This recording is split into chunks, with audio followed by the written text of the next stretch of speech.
रूस ने लॉन्च कर ही दिया अपना मून मिशन। पूरे 47 साल बाद एक बार फिर रूस चांद की जमीन पर कदम रखने को तैयार है। एक बटन दबाते ही तेजी से अर्थ के ऑर्बिट में पहुंच गया लूना 25, जो सफर तय करने में चंद्रयान 3 को 42 दिन का टाइम लगने वाला है। लूना 25 उसे 5 दिन में ही पूरा कर लेगा। आज के इस वीडियो में हम जानेंगे कि कैसे लूना 25 चंद्रयान 3 को कड़ा कंपटीशन दे रहा है और क्यों रूस चंद्रयान 3 से पहले चांद पर पहुंचना चाहता है। तो इस बहुत ही इंटरेस्टिंग इंफॉर्मेशन के लिए वीडियो को पूरा जरूर देखें और हाँ, वीडियो को लाइक और चैनल को सब्सक्राइब जरूर कर दीजिए। द लूना प्रोग्राम, जिसे कभी कभी पश्चिमी मीडिया द्वारा ल्यूनिक भी कहा जाता है, सन 1959 और 2023 के बीच सोवियत संघ और बाद में रूस द्वारा चंद्रमा पर भेजे गए रोबोटिक अंतरिक्ष यान मिशनों की एक श्रृंखला है। इस प्रोग्राम के अंतर्गत लास्ट मून मिशन यानी कि लूना 24 साल 1976 में मून पर भेजा गया। अब पूरे 47 सालों के बाद रूस ने लूना 25 लैंडर को अमूर एरिया में वस्तोचनी स्पेसपोर्ट से लोकल टाइम के हिसाब से सुबह 8:10 पर लॉन्च किया है। मीडिया रिपोर्ट के मुताबिक रूसी साइंटिस्ट का मानना है आने वाले 31 अगस्त तक चांद के साउथ पोल पर लैंड करेगा।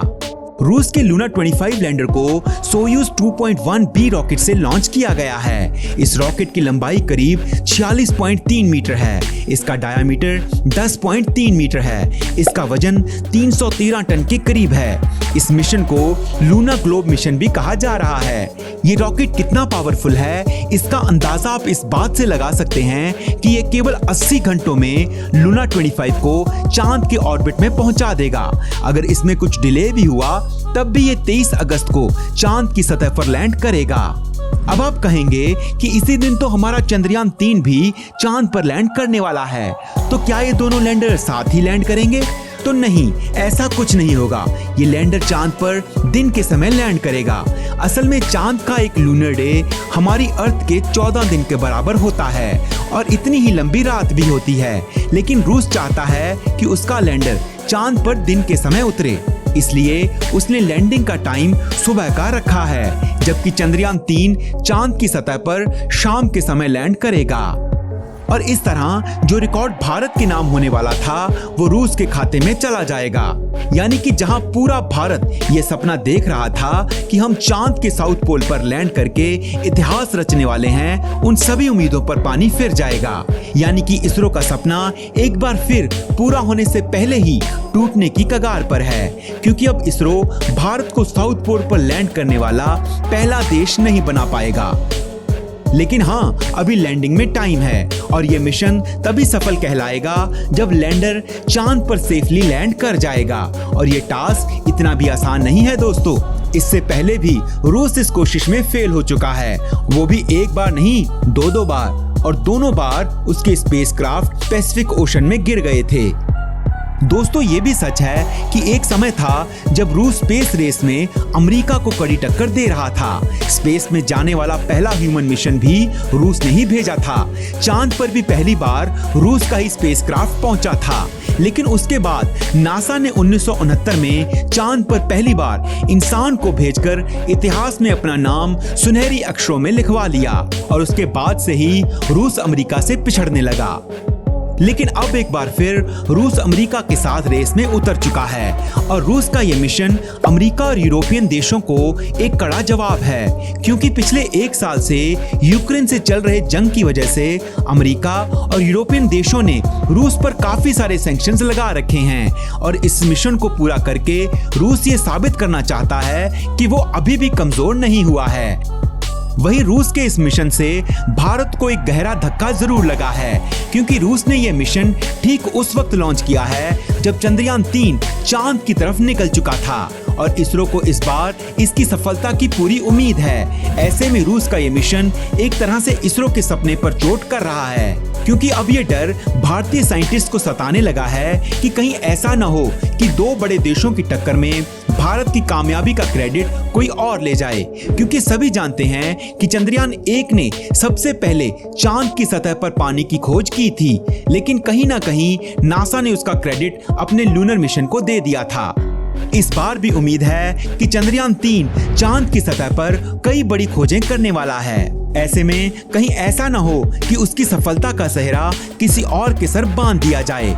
दोस्तों, इस समय जो स्पेस रेस चल रही है उसे लेकर एक रूसी जर्नलिस्ट विताली एगोरोव ने कहा है कि ये रेस केवल स्पेस की स्टडी करने के लिए नहीं है, इसका मकसद कुछ और है। ये दो पावरफुल देशों के चल रहे पॉलिटिकल कंपटीशन का एक एग्जाम्पल है और ये दो देश हैं चीन और अमेरिका।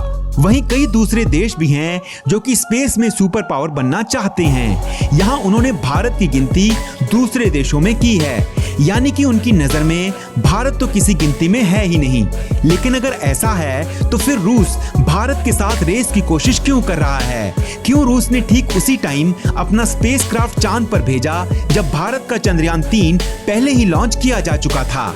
अगर रूस चाहता तो यह काम पहले भी कर सकता था या चंद्रयान 3 के बाद भी कर सकता था, लेकिन उसका इस मिशन को लॉन्च करने का टाइम बता रहा है कि कुछ तो गड़बड़ है। रूस नहीं चाहता कि भारत स्पेस रेस में उससे आगे निकल पाए।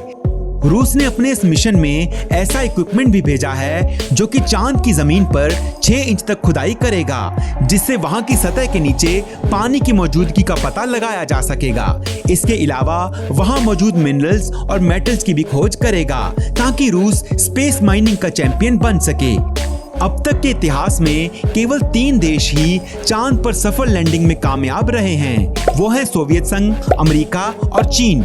भारत और रूस ने चंद्रमा के साउथ पोल पर सबसे पहले उतरने का लक्ष्य रखा है। रूस की स्पेस एजेंसी रोसकॉस्मोस ने कहा है कि वह यह दिखाना चाहती है कि रूस चंद्रमा पर पेलोड पहुंचा सकता है।